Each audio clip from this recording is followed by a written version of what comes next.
a RealmRanker video. Interestingly, I never thought I'd really come back to the subject, to the film Labyrinth, though lately, certain things have come to my attention that I did not cover everything I wanted to say in the last video. But my opinions and everything I said in my late Labyrinth video, it still stands, very much so. There are simply other things I forgot, and new things I realized lately. Especially with the strange 1970s backstory of Jareth that I found on the web, which I do not support or believe in whatsoever. You know, I grew up watching this film. Like many of other people, my mom introduced me to the film, and yes, I did like David Bowie. It instantly got an important place in my heart since it became a comfort film. I watched it various times and still do every now and then. I have to say it's a very timeless film through time itself. But even as a child, I did not understand the film, and I think it's not very easy to understand anyway. That when the film came out they tried putting too much meanings into the film all at once, which led to way too many unexplained things by the time the film was finished. Then they made various other versions to the film, which are contradicting to the original plotline except for the novelization. Then David Bowie tried putting his own story personality to Jareth. In my opinion, without David Bowie, the film would not be the same and we'd understand Jareth even less. So Realm Rankers, let's get ranking. Though before we get started, I'll advise that you stay tuned till the end of the video. Cause if you ever wondered what Labyrinth would look like in sequel with David Bowie presuming his role as Jareth, now is your chance to see that in this special film clip at the end. Discussion 1. Are the dancers in the Labyrinth real? Right, so many people love the dancing scene with Sarah and Jareth, and it came to my attention that people in the internet often question themselves where this scene in the film takes place. Where is the location of the ballroom? Well, is it in Jareth's castle? Or in some parallel universe? Both are wrong. Maybe I don't know myself, but let's see it like this.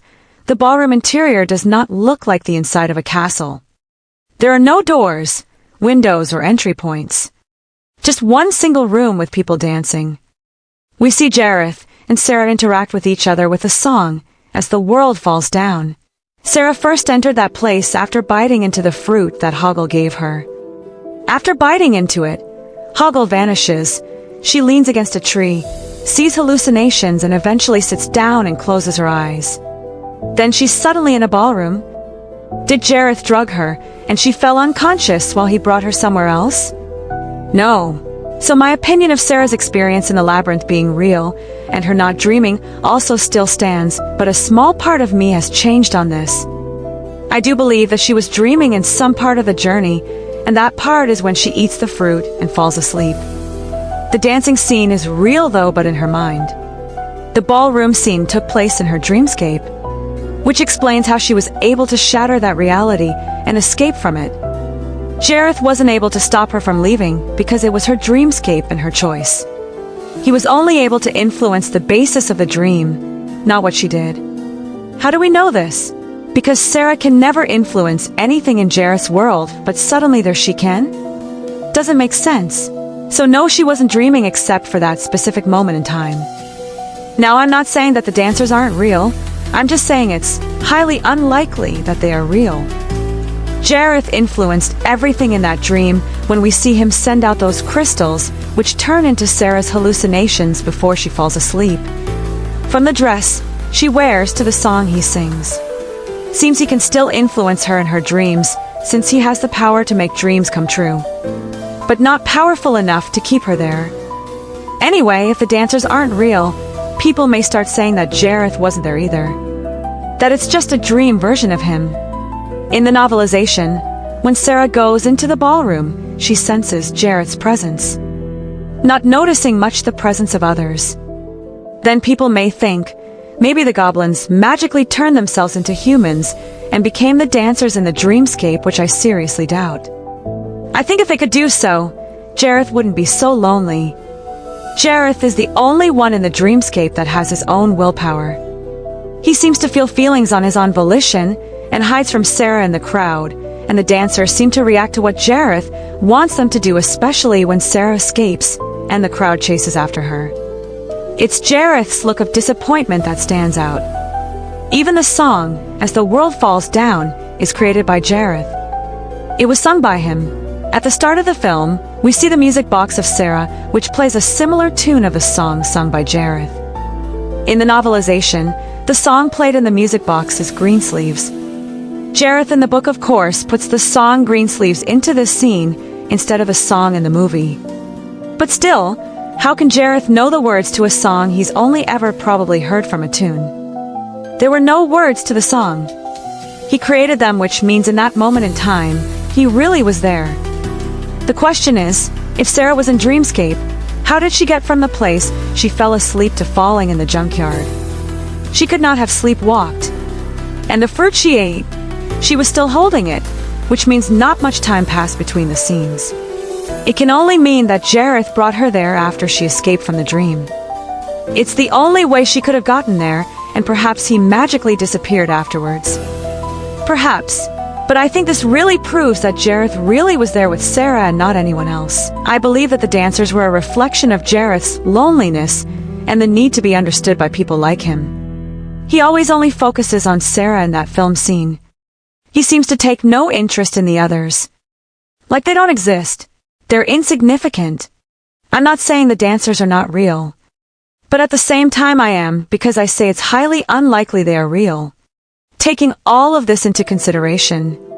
However, if Sarah was only dreaming in this point, that means even more that people's theories of Sarah having dreamt the entire journey in the labyrinth is wrong, because she was only dreaming at one certain point in time in the film. You can't dream if you're already dreaming. Which means for the most of her journey, she was awake. I also forgot to mention there's dialogue in the novelization, which proves she was dreaming. However, this dialogue was never put into the film. The only dialogue that was never mentioned really in the movie. Discussion 2. Sarah had a past life. This is completely bizarre. So this one stems from a random painting that was shown in the music video to As the World Falls Down song. Jareth is shown in the video singing to a portrait of Sarah, pining over her. The problem is, well, this can't be possible. First of all, the woman in the portrait isn't a past life of Sarah or a doppelganger. It is Sarah. The context of the music video actually shows Sarah's future. The woman in the portrait is her all grown up, and she's reflecting on her past memories of the labyrinth. Jareth is supposed to have loved this other version of her. Well, it's a rumor, but Jareth's idea of love is a bit funny. He behaves like someone who was never loved before. But he learned to love Sarah, hence the phrase, falling in love, which he sings to Sarah, and when he's found someone whom he thinks he can relate to, he doesn't want to let her go. He acts as though he's never fallen in love before. So how can he love another version of her? 3. Further information as to why nobody ever escaped the labyrinth apart from Sarah. Now before I explain this section, I need to explain something. There are 3 different storybooks in total of the labyrinth topic. One is the novelization storybook mentioned in my videos. The other is a picture book based on the film, and the other is a children's storybook. This is so people don't get confused. I myself get confused. So anyway, in the book that Sarah reads that exists in her world, in the novelization, this book mentions a way to summon Jareth. Some rumors speculate that in the multiple Sarah theory, someone who escaped the labyrinth wrote the book. This is now even more impossible, because the story Sarah reads mentions someone like her with a sibling. But the difference is that this girl knows exactly what to say to summon Jareth. Then the goblins who were already hiding in that room prior to Sarah saying these exact words confirmed that there are even these exact words that must be said, even correcting Sarah that she said it incorrectly the first time round. This same scene happens in the film. If these words are what you must specifically say to make Jareth appear, and they are the same in her book, how is it possible that another survivor of the labyrinth would actually write that? Say if someone else did escape from there, and they did write the book that exists in Sarah's world, why would they write instructions on how to summon Jareth? Why would you write hints on how to go back to something traumatizing that you yourself got away from? Wouldn't you write a story as a warning to others? It's not logical. Plus, Jareth exists as a figurine in Sarah's bedroom, so it must be a famous book in her world, since it has merchandise. Why is the characters from the story so well detailed? Why would the author know so much about it? The only ones who know that much about the labyrinth is only Jareth, or someone that works for Jareth. Discussion 4. The undoable Labyrinth timeline. Now, I said I'd never take a look at the other Labyrinth versions, but this is weird. In the children's storybook about Labyrinth, Jareth is said to have been born during 18th century France and was kidnapped from the human world. I mentioned this in my other video. In the 1970s, Jareth lived in the human world, in which he was a singer-songwriter, according to what internet sources say about the music video of the song Underground. The novelization claims and quietly supports the notion that Jareth always has lived and came from the Labyrinth world. The question is, how can Jareth exist in 3 different timelines all at once? Which is why I don't like referring to other versions, because I tend to find everything that came out after the film and novelization, all those versions are screwed up. The only way this timeline is possible is if Jareth is a time traveler. Now, this actually sounds plausible. I mean, Jareth is seen with clocks. He can influence time. Hence his favorite quote, "It's only forever, not long at all." In his songs, he refers to stars. In Within You lyrics, he mentions, "I move the stars for no one." And in As the World Falls Down, he says to Sarah, "I'll leave my love between the stars." In folklore, gremlins, who are dark fairies, are said to be able to influence the stars. This is mentioned in the book Phantasmagoria. Anyway, if gremlins can do this, and goblins are also dark fairies, who knows what Jareth can do? Which explains why Jareth has a thing for stars. The stars and galaxy are linked to time. However, this proves that Jareth is not human. I mean, how can it be that a random human can influence the stars? How often does that happen? And besides, the children's storybook mentions the goblins existing before Jareth was even born. The novelization says that Jareth created the labyrinth to please his needs and created the goblins as companions, and other creations like Hoggle and the fairies were the start of his creations. Don't forget, Hoggle is half goblin, half dwarf. How can Jareth have created all that when this children's storybook claims the Owl King did? Sadly, because of this, Jareth is not a time traveler. But Jareth does possess the ability to alter time. He changed time so that Sarah could find her brother. But he could not do it enough to keep her there. That means he can confuse and extend time, but not pass through it, alter it, or rewrite it. Not enough, though, to be a time traveler. Besides, there is no such thing as the Owl King. I believe the Owl King and the Goblin King are the exact same person, since Jareth's alternate form is that of an owl. Discussion 5. Why Jareth is on his own and the 1970s theory. The 1970s theory is what people took from the scenes of the music video Underground. It shows him walking around in the human world like an ordinary human. Then goblins appear, follow him, and Jareth leaves the human world and goes to the labyrinth with them. Some sources interpret this as Jareth having lived as a human during that time period. He was a singer and he was abducted by the goblins, and they chose him to be their king. This makes no sense. Jareth created the goblins. How can he be chosen by what he created? The novelization does mention the goblins like him as the ideal king and choose him and would not want anyone else, but it also mentions how Jareth created them and tries creating more of them so that they become more intelligent. Also, why would goblins choose a random human to be their king? Especially if Jareth has so many powers. Not possible for a human. And if Jareth was a human in the past, why does he not know the proper customs of a human? He basically comes up with the weirdest examples what he thinks he knows about humanity, like bosom companions for intimacy. He also thinks it's okay to lure a 16-year-old girl into his world and fall in love with her. He definitely has not portrayed much of his concept of the human world. The song Underground and the music video reflect one single thing for me, that is Jareth's mixed feelings for things. He strikes me as the type of person who doesn't like to open up about his feelings, neither is as good at expressing them. Because he may be of the Fae, but he's still different to goblins since he looks human, and this often embarrasses him in the novelization. The music video shows how Jareth wants to be in the human world, yet wants to go back to his world. He traverses his world with confusion. That's not portrayed like that because he's new to that world. It's to emphasize that he may sometimes feel estranged from his world. Though he does go back with the goblins in the music video. In the song, The Underground, it mentions the lyrics, "Get me out of here." If we really look at the lyrics, it actually reflects Jareth's need to be understood. The song is a reflection of him reaching out to Sarah and sympathizing with her. The phrase, "No one can blame you for walking away, but down in the underground, you'll find someone true."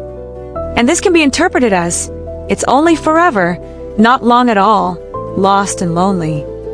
It's like Jareth's admitting the irony of how indifferent he feels, yet the irony to belonging in his world where time runs differently. Anyway, why is Jareth on his own? Let's think on it. If he wasn't on his own, why does he have the need to take human children? In the book it mentions that Jareth creates goblins, but he's angered by them because they're so stupid they keep getting lost in his maze. Hoggle is the only one that is a bit smart. That's why Jareth also creates them from human babies, so that most of his goblins are a little smart. Jareth is always bored because he has no one intelligent enough to talk to. That's when he finds Sarah and he's not so bored anymore.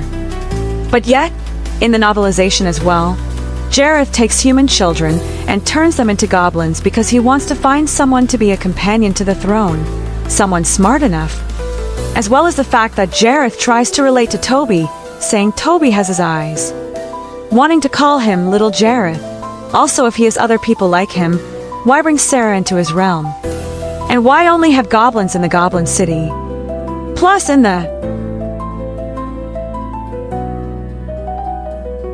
novelization, he even considered making Sarah a complete part of the goblin realm by turning her into a goblin. But because of her age, she is not able to be turned into a goblin. If Jareth really had others like him, he would have no need to want to do this.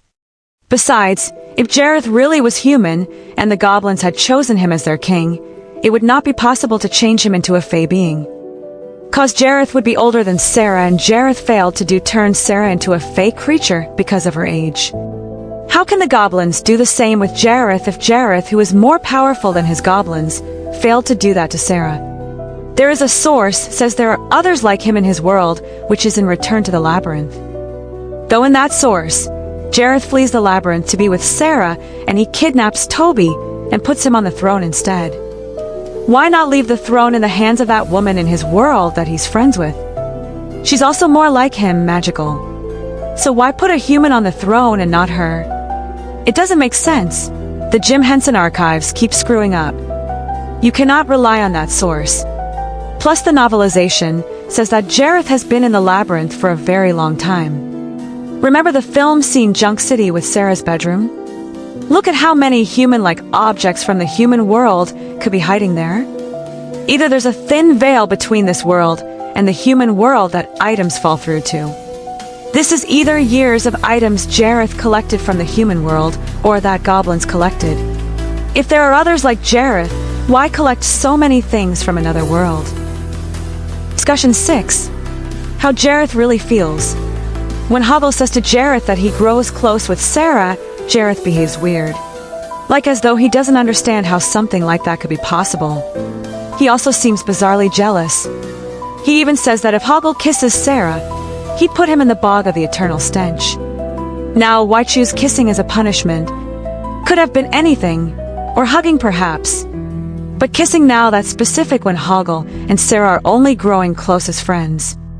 When Sarah lands in the oubliette, Jareth watches from his crystal. He seems way too serious. If he were a villain, why doesn't he laugh his head off immediately? Why when it comes to Sarah does Jareth always seem withdrawn and secretive? When he watches her in the crystal, he says that Hoggle will bring her back to the start of the maze. If Jareth really wanted to torture her, he could have left her in the oubliette to die.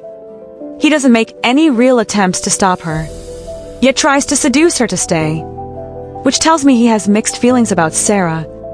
He wants Sarah to have an interesting journey, yet he knows if she finishes the labyrinth, she'll be allowed to go. But there are no rules that prevent him from keeping her there. Neither is there of letting her die in the oubliette. It's as though to Jareth, Hoggle must bring Sarah back to the start of the labyrinth. In the novelization, Jareth commands Hoggle to bring her back to the start if need be, but he's not allowed to help her get through the labyrinth. What logic is this? In the end of the film, Jareth's most insightful song as to how he feels is shown. I believe Jareth has problems expressing his feelings to people or around other people, which is why he prefers to be on his own when he faces Sarah. He doesn't like others seeing his reaction cause he's arrogant. He's still discovering the meaning of feelings. He has a concept of love. That's why he says to Sarah, "Fear me, love me, and I will be your slave." He mentions in As the World Falls, "Down I'll place the moon within your heart." He's comparing something that's important to him to Sarah. Jareth always behaves like a completely arrogant and bored guy, yet loves to torture Hoggle over the bog of the eternal stench. Which tells me he likes his world, but he feels there's something missing. He's intrigued by humans, yet tries finding someone that feels like he does, stuck between a rock and a hard place. Caged, the burden of being Goblin King, and that his subjects can't connect to him on a more deeper level because they just see how he feels on the outside. He doesn't just want someone who is more like him, he really wants someone that feels like he does. Hence Song Underground, him relating to how Sarah feels. The pressure of being a teen, and her stepmother not understanding how she feels. The replica of Sarah's bedroom is probably in Junk City because Jareth wanted one last attempt to distract her and keep her there. Yet he needed objects from the human world to help build it. Junk City has loads of that. Yet he wanted to keep Sarah close but far away from Toby. So everybody, that was my video. Feel free to like and subscribe. Man, with the Labyrinth film, it's just too much sometimes. And it's all nice and well for the Henson archives to try to say that Jareth was kidnapped by the Owl King when he was born, but saying this theory just to explain why Jareth looks human raises. More questions than answers. I mean, where does the Owl King come from? Who created him? What did the labyrinth look like during the Owl King's reign? Was there even a labyrinth to begin with, and more?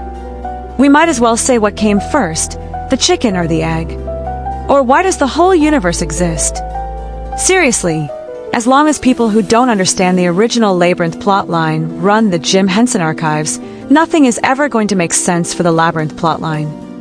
I mean, they can't even get the name of Sarah's stepmother right in other versions. In one she's called Irene, and in another it's Karen. What is her name now? It's, in my opinion, easier to say that Jareth has been in the labyrinth with his goblins for a while than to stack up more to the plot, cause that just raises more questions. I would love to see a sequel. But I really believe the Jim Henson archives and his daughter who's running it needs to really understand the work to make a good sequel. I'd hate to see a sequel that would ruin my experience of the first film. But we should all let Labyrinth just be Labyrinth. But that doesn't mean we can't try to understand the film for ourselves, which is definitely what I'm trying to do. As I said, here's how I would see the sequel. Just note, there are two options of an ending.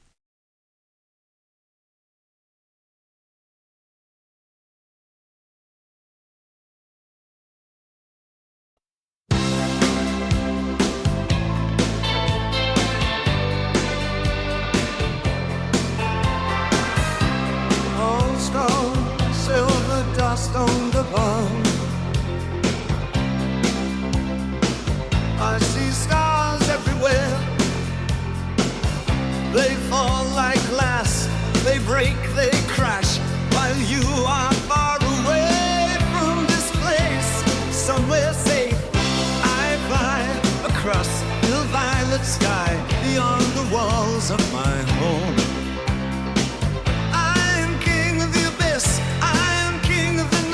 Girl, don't ask me how it works. It has always been like this.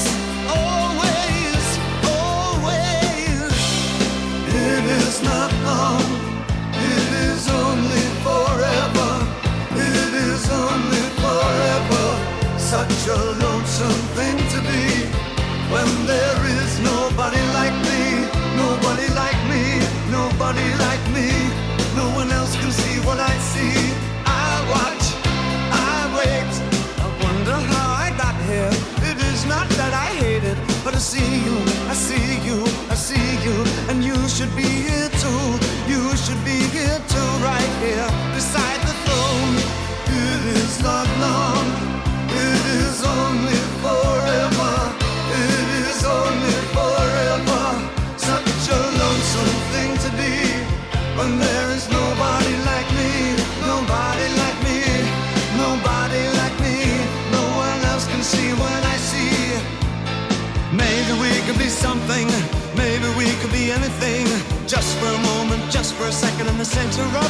days in the middle of the haze. I am waiting, I am wanting, I am here.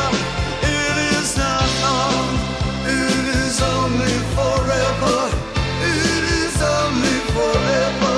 Such a lonesome thing to be when there is nobody like me, nobody like me, nobody like me. No one else can see what I see. Only forever, only forever. Just one day, just for today. Only forever, me and you and me. Forever, forever.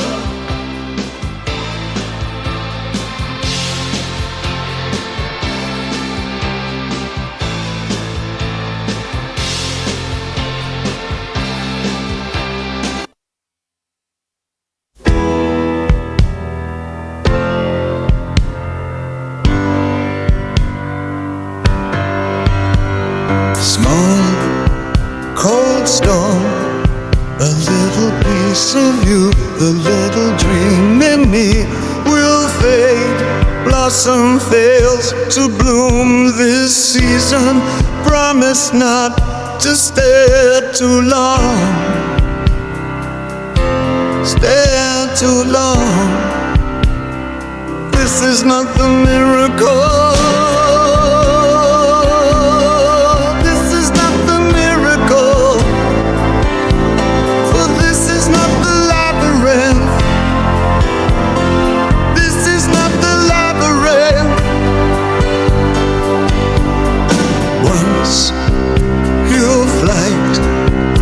Wish that flew so pure, for this could be the biggest maze, and we could turn forever, turn forever, turn forever.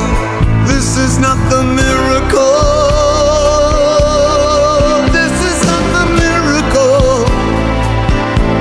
For this is not the labyrinth. This is not the labyrinth. Spark, a little spark of you, a little spark in me will die. This is not a crystal dream, goblins laugh and doors mislead. Promise not to trust too long, trust too long. Wild grey storm, there was a child, a storm of toys so sure. For this could be the endless night.